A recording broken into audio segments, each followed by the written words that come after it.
नीतीश राणे, ये जो तेरी आमदारगी है, ये जो तेरा पोस्ट है और ये जो तेरा बॉस है, ये जिंदगी भर नहीं रहने वाला है। बीजेपी ने इनको पाल के रखी है और ये कुछ भी अनशन बोलते हैं। मैं ये समझता हूँ कि आज हमारे एकजुट नहीं होने की वजह से ये जो टिल्लू पिल्लू है, ये राणे परिवार के, इन लोग को मौका मिला है ये हम लोग हमारे ऊपर इल्जाम लगा सके या हमारे ऊपर उंगली उठा सके। आपने ये बोला कि मस्जिद में घुस के मारेंगे। अरे मुसलमान के नाते कोई भी नहीं चाहेगा कि उसकी मस्जिद में घुसकर कोई हमला करे या उसकी मस्जिद को कोई हार्म करे। इनको ये पता है जब तक एमआईएम को टारगेट नहीं करेंगे ये लोग, तब तक ये वापस मार्केट में जिंदा नहीं हो सकते। मेरा सवाल पुलिस डिपार्टमेंट से कि आखिर क्यों और क्या वजह है कि उसके ऊपर एक्शन नहीं लिया जाए। और हमारी तो मांग ये है कि इसको पार्टी से निकाल कर इसके ऊपर लाइव बैन लगाना चाहिए। छत्रपति शिवाजी महाराज का जो पुतला था वो गिर गया, काफी लोगों में रोष था। ये लोग चाह रहे कि दो समाज में तेढ़ निर्माण करे। हमारे बुलाने पर यहाँ एमआईएम ऑफिस सोलापुर में जो दारुसलाम है, वहाँ पर हमारा बाइट लेने के लिए यहाँ पर आप लोग आए। तो आज ये जो भी मैं आपसे मुखातिब हूँ, आपके सामने आया हूँ, तो आपको तो पता ही होगा, काफ़ी लोग 2 दिन से मुझे फ़ोन कर रहे थे कि आपका बाइट कब आएगा।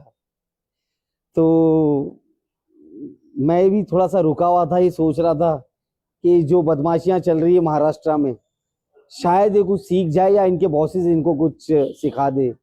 लेकिन आज तो मामला अति हो गया, हद से ज़्यादा बढ़ गया मामला। आज एक बाइट आई है, तो मैंने सोचा कि ये सही मौका है, सही वक्त है आप लोग के सामने आने का। तो जैसे कि चंद दिनों पहले एक भाजपा का जो भी है सो कॉल्ड नेता है नीतीश राणे, जो अनशन कुछ भी बका जा रहा है ऑन स्क्रीन आकर, तो उसने कुछ मुस्लिम समाज के बारे में निहायत ही जो मंजूर नहीं है, जो सुनना भी हमको गवारा नहीं है, वैसे स्टेटमेंट दिया। उसने कहा मस्जिदों में घुसकर मारेगा, ये वो। ठीक है, वो नेता है, वो एक स्पेसिफिक पार्टी को बिलोंग करता है जो ये सारी चीज़ों को बढ़ावा देती है। लेकिन मेरा सवाल पुलिस डिपार्टमेंट से है कि आखिर क्यों और क्या वजह है कि उसके ऊपर एक्शन नहीं लिया जा रहा है।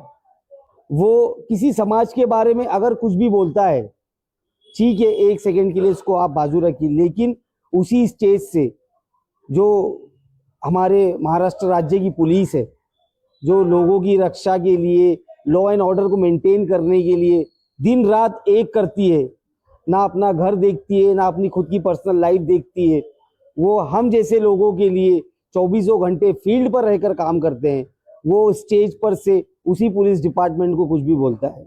तो मेरी ये मांग है, जो वो नेता जिसको अपना बॉस मानता है, बार बार बोलता है कि मेरे नेता सागर बंगले पर बैठे हुए हैं और क्या क्या बोलता है, तो वही नेता जो है पुलिस डिपार्टमेंट उनके अंडर में आता है, बिकॉज वो होम मिनिस्ट्री संभालते हैं। तो मैं ये अपील करता हूँ कि देवेंद्र फडणवीस साहब, होम मिनिस्टर के नाते आपकी मिनिस्ट्री के अंतर्गत जो पुलिस डिपार्टमेंट आता है, उनकी रक्षा तो नहीं बोलूंगा, पुलिस डिपार्टमेंट सक्षम है अपनी खुद की रक्षा करने के लिए, वो हमारी भी रक्षा करती है, लेकिन उनकी इज्जत बचाने के लिए, उनकी इमेज को जिंदा रखने के लिए, ताकि कल के दिन कोई भी अहरा गहरा नत्थू खैरा इस जैसा उठकर कुछ भी पुलिस डिपार्टमेंट को ना बोले। इसके लिए मैं ये चाहता हूं कि देवेंद्र फडणवीस साहब इसके ऊपर जल्द से जल्द एक्शन ले। और हमारी तो मांग ये है कि इसको पार्टी से निकाल कर इसके ऊपर लाइव बैन लगाना चाहिए। एक्टिव पॉलिटिक्स में रहने के लिए इसके ऊपर लाइव बैन, इसके ऊपर ही नहीं, इसके बड़े भाई पे, इसके अब्बा के ऊपर, सबके ऊपर, इसके परिवार को बैन करना चाहिए पॉलिटिक्स करने के लिए। लेकिन पता नहीं क्या बात है जो इसका संरक्षण किया जा रहा है। मैं तो ये समझता हूं कि ये जो एजेंट है, ये जो बीजेपी के एजेंट है, ये लोगों को बीजेपी पाल रही है, इनको खाद पानी दे रही है, ताकि जो मुद्दे हमारे समाज में बहुत ज्वलंत मुद्दे उठते हैं, जैसे कि हाल के दिनों में छत्रपति शिवाजी महाराज का जो पुतला था वो गिर गया, काफी लोगों में रोष था, लोग उसको लेकर काफी सारी बातें कर रहे थे। बदलापुर का इंसिडेंट है जहां पर कुछ बच्चियों के साथ गलत हरकत हो गई। ऐसे जो मुद्दे होते हैं जिसकी वजह से पब्लिक का ध्यान वहां जाता है, उसको भटकाने के लिए बीजेपी ने इनको पाल के रखी है और ये कुछ भी अनशन बोलते हैं। तो नीतीश राणे, ये जो तेरी आमदारगी है, ये जो तेरा पोस्ट है और ये जो तेरा बॉस है, ये जिंदगी भर नहीं रहने वाला है। हर चीज का एक अंत है, एंड होता है। शुक्र मान कि तू आज आमदार है, उस चीज को, उस ओहदे को तू लोगों के बेनिफिट के लिए इस्तेमाल कर, ना कि जो आप तुम्हारा एजेंडा है। अभी इलेक्शंस भी अनकरीब है, ये लोग चाह रहे हैं कि दो समाज में तेढ़ निर्माण करे, और जो आज जैसे तमाम सर्वेस दिखा रहे हैं कि ये लोग बैकफुट पे है, ये लोग की सीट्स कम हो रही है, तो उसको ये लोग हैंडल करने के लिए हिंदू मुस्लिम का कार्ड खेल रहे हैं। लेकिन मैं ये बोलना चाहूंगा कि मुस्लिम समाज बहुत जागरूक हो चुका है अभी, ये राणे वाणे की बातों में नहीं आने वाला है। और मैं तो ये बोलता हूँ कि अपनी जितनी लायकी है, आप जितने केपेबल हो, अगर आप वो बात करेंगे तो वो आपको शोभा देती है। आज आपने मस्जिदों के बारे में बात की, आपने ये बोला कि मस्जिद में घुस के मारेंगे। अरे मुसलमान के नाते कोई भी नहीं चाहेगा कि उसकी मस्जिद को मस्जिद में घुसकर कोई हमला करे या उसकी मस्जिद को कोई हार्म करे। वैसे ही अगर एक सही हिंदू है, अगर वैसे ही अगर कोई सही अपना धर्म पालने वाला है, वो अपने अपने धर्म की जो भी इबादत गाह है उसकी हिफाजत करेगा। और कॉन्स्टिट्यूशन हमें राइट देता है कि हम जो चाहे वो धर्म पाल सकते हैं, जो चाहे मतलब खा सकते हैं, जो चाहे पहन सकते हैं। तो आप लोग संविधान के ऊपर वाली बातें कर रहे हो, तो ये बहुत ही शर्मनाक बात है। अगर आप लोग नहीं रुके तो पता नहीं आप लोग जिम्मेदार है, आप लोग महाराष्ट्र को कहाँ लेकर जाना चाहते, ये आपके ऊपर जिम्मेदारी है। उसी के साथ साथ आज उसका बड़ा भाई भी उड़ गया, नीलेश राणे। ये सब है ना बासी कड़ी है, इनको कोई पूछ रहा नहीं है। बासी कड़ी में उबाल लाने के लिए ये लोग, जिनका भी पॉलिटिकल अंत हो चुका है, जो ये समझते हैं पब्लिक में एक्सेप्टेंस नहीं है उनका, जो ये समझते हैं कि हमारी मार्केट खत्म हो गई है, उनके पास एक ही हथियार है और वो है एमआईएम। इनको ये पता है जब तक एमआईएम को टारगेट नहीं करेंगे ये लोग, तब तक ये वापस मार्केट में जिंदा नहीं हो सकते। तो उसी को ये ध्यान में रखते हुए आज उसका बड़ा भाई इसमें कूद गया है। ये बोलता है कि अगर हम थूकेंगे तो एमआईएम बह जाएंगी। ये अरे एमआईएम वालों को, अरे हम सिर्फ फूकेंगे तो तू उड़ जाएगा भाई, तू ही नहीं उड़ेगा, तेरे साथ वाले भी उड़ जाएंगे। तू अंडर एस्टिमेट मत कर। और ये हम क्या है, ये आने वाले विधानसभा इलेक्शंस में हम लोग बताएंगे। साथ ही साथ आज इसने जो स्टेटमेंट दिया है, मैं मुस्लिम समाज को भी इसका दोषी मानता हूं।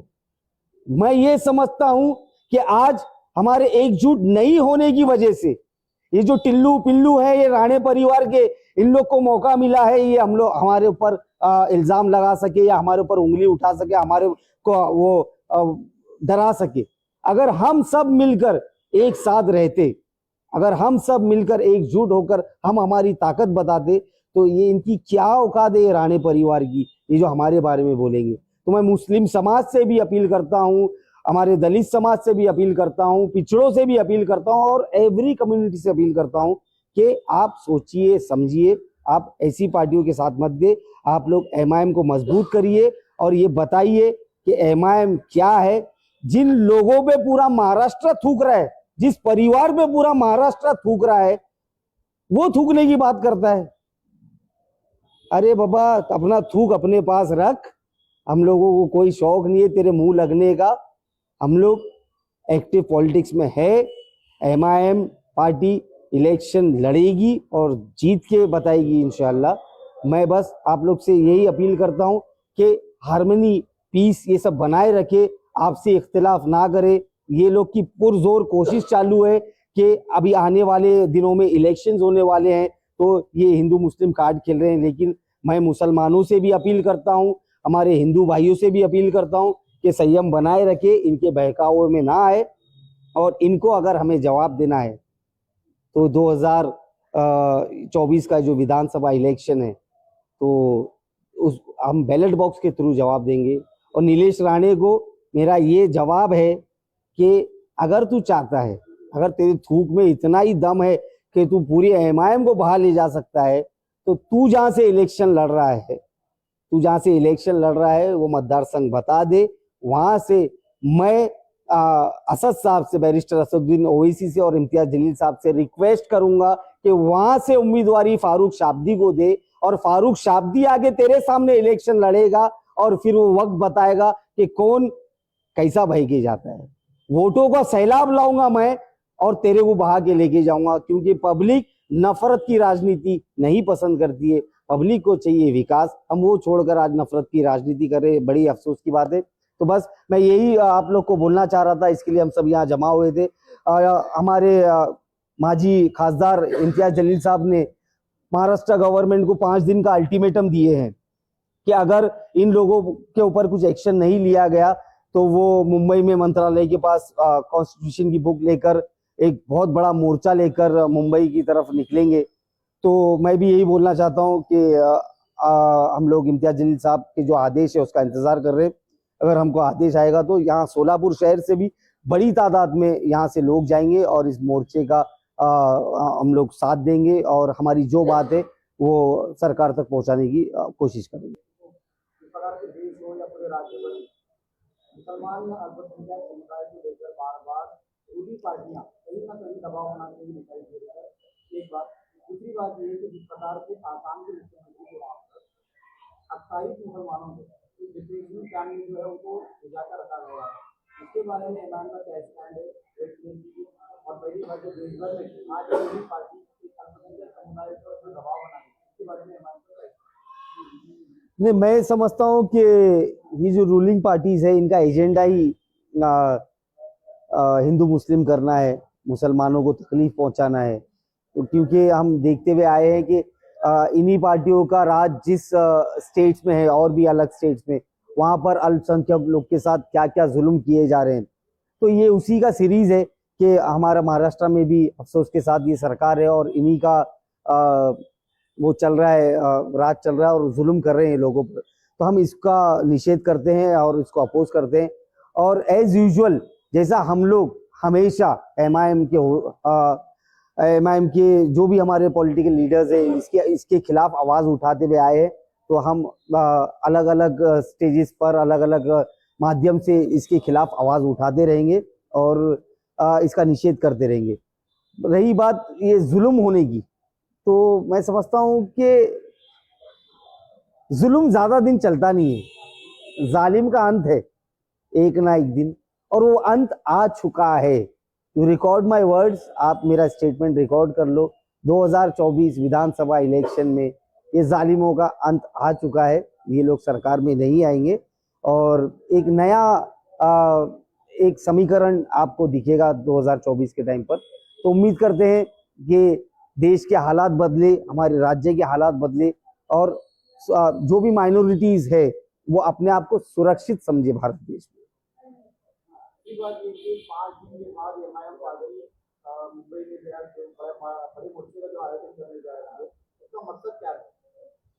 उसका जो आज 5 दिन का अल्टीमेटम इम्तियाज जलील साहब ने दिए हैं कि मुंबई में लेकर जाकर बड़ा वो मोर्चा निकालेंगे, उसका मकसद ये लोग को वो ओथ याद दिलाना है, जो शपथ ये लोग ने ली है आमदार बनने से पहले, अपनी सरकार स्थापित करने से पहले।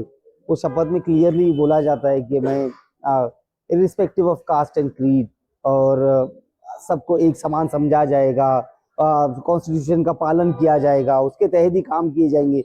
ऐसे लगता है कि ये सब लोग जो शपथ जिस चीज पर लिए हैं वो सारी चीजें भूल चुके हैं ये लोग। तो उनको वापस से एक बार याद दिलाने के लिए और बताने के लिए ये जो देश है, डॉक्टर बाबा साहेब अंबेडकर ने जो कॉन्स्टिट्यूशन लिखा है उस पर चलेगा, ना कि आप लोगों की मनमानी के हिसाब से चलेगा। तो याद दिलाने के लिए हम लोग जा रहे हैं, होपफुली हम लोग याद दिलाएंगे और उनकी समझ में आ जाएगा।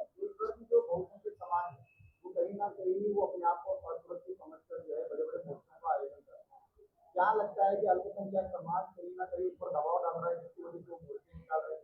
क्योंकि हिंदू जनजाति मोर्चे हो, ये बहुत सारे मोर्चे आजकल से निकल रहे हैं। क्या लगता है इन मोर्चों से कहीं ना कहीं बहुसंख्यक समाज को एक तरफ लाने की कोशिश हो रही है? देखिए, अगर जिस देश में बहुसंख्यक समाज भी मोर्चे निकाल रहा है, वो भी अपने आप को सेफ नहीं समझ रहा है, उनकी भी मांगे पूरी नहीं की जा रही है, और अल्पसंख्यक समाज जो है वो तो पीड़ित है ही, उनकी तो अनेक ऐसी कहानियां हैं। तो जिस देश में ना मेजोरिटी खुश है ना माइनॉरिटी खुश है, तो मैं तो ये अपील करता हूँ, ये डिमांड करता हूँ कि जो सरकार है इस देश की, वो खुद से डिसॉल्व हो जाना चाहिए और री इलेक्शन होना चाहिए, ताकि जो समाज के हर तबके को, वेदर इट बी माइनॉरिटी या मेजोरिटी, कोई भी समाज का हो, कोई भी कास्ट का हो, उन सबको खुश रखे। सरकार का काम है देश की उन्नति, देश का विकास, ना कि हम, ये सरकार क्या काम कर रही है, सरकार रंगों में बांटने का काम कर रही है। लेकिन हम सबको, अगर मुस्लिम समाज है वो हरे रंग में है, अगर नॉन मुस्लिम समाज है वो भगवे रंग में है, लेकिन हमें ऐसी सरकार चाहिए जो तमाम समाज के, तमाम कम्युनिटी के लोगों को भगवा हरा उसके नीचे लाकर, एक तिरंगा जिससे बनता है वो तिरंगे के नीचे लाकर हमको खड़ा करे। हम लोग वैसे एक गवर्नेंस चाहते हैं और वैसी हमारी डिमांड। ठीक है सर, राजगिरी महाराज को लेकर पूरे महाराष्ट्र में जो विवाद खड़ा हुआ है, इसके पर मुख्यमंत्री का बयान आता है कि महाराष्ट्र संतों का देश है, संतों के आशीर्वाद से उनकी सरकार चल रही है और संतों के बाल को कोई वो छूने नहीं देंगे। उसको आप किस तरह से देखते हैं? बिल्कुल सही बात है आपकी कि महाराष्ट्र जो है वो संतों का देश है, संतों का स्टेट है, और हम भी संतों की बहुत इज्जत करते हैं। संतों ने बहुत कुछ हम लोगों को सिखाया है, हम लोगों को बलिदान दिए उन्होंने समाज के लिए। लेकिन रामगिरी महाराज संत है, ये सर्टिफिकेट देने वाला ये अपने महाराष्ट्र स्टेट के सीएम कौन होते हैं? मैं तो ये बोलता हूं कि वो पाखंडी भी हो सकते हैं। जो देखिए, संत वो होता है जो सबको साथ लेकर चले, ना कि आपके स्टेटमेंट से किसी एक तबके को खुश करना या किसी को एक तबके को नाराज करना। वो संत मुल्ला मौलवी क्रिश्चियन का पादरी फादर नहीं हो सकता। तो आप पहले ये देखिए कि आप किसकी पाठाकन कर रहे, किसके पीछे आप खड़े। आपके सर्टिफिकेट से ना वो संत हो जाएंगे, ना आपके बोलने से या किसी के बोलने से लोग उनको मानना चालू करेंगे। ठीक है, मैं तो ये डिमांड करता हूं कि ऐसा कोई एक स्पेशल एक वो होना चाहिए, एक सिस्टम बनना चाहिए जहां पर सर्टिफिकेशन होना चाहिए। जैसे डिग्री से पहले आप अगर एलएलबी करते हो, ग्रेजुएशन करते हो, जो भी करते हो, तो आपको डिग्री दी जाती है। वो डिग्री से पहले एक टेस्ट लिया जाता है, वो अगर टेस्ट में आप पास होते हो तो देन आपको वो डिग्री दी जाती है।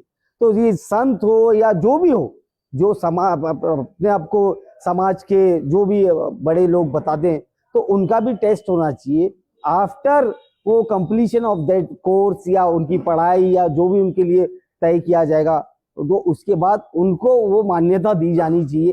तब मैं समझता हूं कि जो पाखंडी लोग हैं, जिनको असल में कुछ नहीं आता है, सिर्फ चोला धारण करने से कोई भी आदमी संत साधु महाराज मुल्ला मौलवी नहीं बन सकता है।